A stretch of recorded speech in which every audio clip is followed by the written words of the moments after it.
వచ్చినప్పటి నుంచి అది అధికారుల బదిలీల్లో కావచ్చు, అడ్డగోలు నిర్ణయాలు అప్పటికప్పుడు తాత్కాలికంగా తీసుకుంటున్నవి కావచ్చు, ఏదైనా సరే అన్నిట్లో తన ప్రభావం ఉంది అని చూపుతున్నాడు. అది చూపించి అధికార యంత్రాంగం మీద పట్టు సాధించే ప్రయత్నం చేశాడు.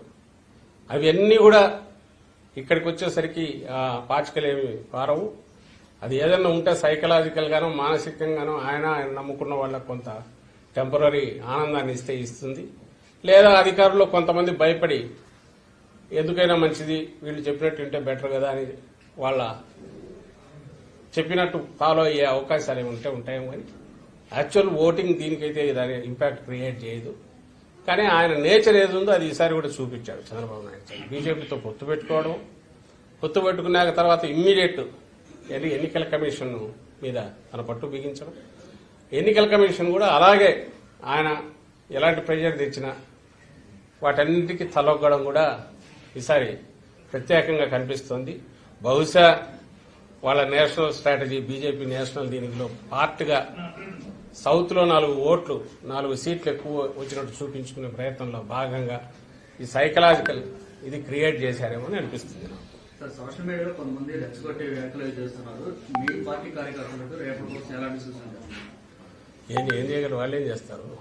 ఇంత బలమైన పార్టీ వాళ్ళు ఏదో దాన్ని ఏమంటాం మానసిక ఆనందం కోసం, ఆత్మతృప్తి కోసం సోషల్ మీడియాలో 4 వార్నింగ్లు ఇస్తే ఏదో అంటారు ఇది ఉడత చప్పులకు బెదిరే వాళ్ళు ఎవరు ఉంటారు ఇక్కడ. దాని గురించి పెద్ద లెక్కలేకేసుకోవాల్సిన అవసరం లేదు.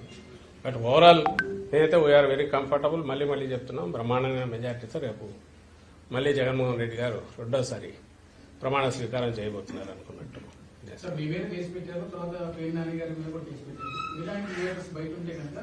కౌంటింగ్ కూడా ఇబ్బంది వచ్చేటువంటి పరిస్థితి ఉందని టీడీపీ కామెంట్ చేస్తుంది, ట్రోల్స్ కూడా చేస్తుంది.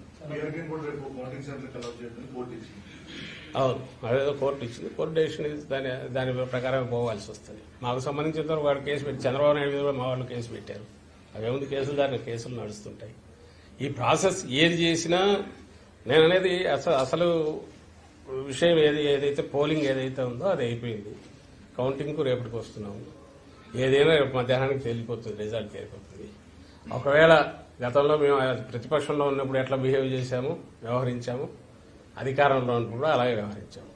చంద్రబాబు నాయుడు అధికారంలో ఉన్నప్పుడు ఎంత దుందుడుగా బిహేవ్ చేసేవాడు, ప్రతిపక్షంలో ఉన్నప్పుడు కూడా అలాగే దుందుడుగా బిహేవ్ చేస్తున్నాడు. ఆ రోజు సీఈఓ మీద అటాక్ చేశాడు. ఈ రోజు ఎన్నికల కమిషన్ ద్వారా ఇంకో రకంగా అధికార యంత్రాంగం మీద పట్టు బిగించి ఆ రకంగా అటాక్ చేస్తున్నాడు. ఆయనకన్నా అలవాటు అది. మా నాయకుడికి కానీ మా పార్టీకి కానీ సంయమనంతో ఉండడము, రూల్స్ను ఫాలో కావడం ఇదే అలవాటు. అంత మాత్రాన వీఆర్ నాట్ వీక్. అలాంటివి ఎవడన్నా వచ్చి చిన్న పార్టీ దిగాగానే పుట్టి 10 ఏళ్ళు కాగానే ఇంత బలమైన పార్టీ అయిన వైఎస్ఆర్ కాంగ్రెస్ పార్టీ ఇలాంటి ఉడత చప్పులకు బెదిరేదే ఉంటుంది, బెదరదు ఇలాంటి వాటికి. అంటే ఇప్పటికీ కూడా అప్పులు చేసి కాంట్రాక్ట్ బిల్లు చెల్లిస్తున్నారు, వాళ్ళకి అనుకూలమైనటువంటి కాంట్రాక్ట్ బిల్లు చెల్లిస్తున్నారు. ఈసీకి లేకపోతే రాశారు టీడీపీ అది రాశారు. ఆమె ఎవరు పురంధేశ్వరి గవర్నర్ దగ్గరికి వెళ్ళింది. అసలు వాళ్ళ అంటే ఏదో ఒక రకంగా మీడియాలో కనపడాలని ఇది చేస్తున్నారు, అర్థం కావట్లే. కానీ అప్పులు ఎన్నో ఇవెన్నో తీయమని అది ఒక చీటీ లెటర్ రాశారు గవర్నర్కు. నిజంగా వాళ్ళకి ఏదన్నా వాళ్ళు అధికారంలోకి వస్తున్నారని తెలిస్తే 2 రోజులు వెయిట్ చేస్తే అయిపోయేదానికి పోవాల్సిన అవసరం లేదు.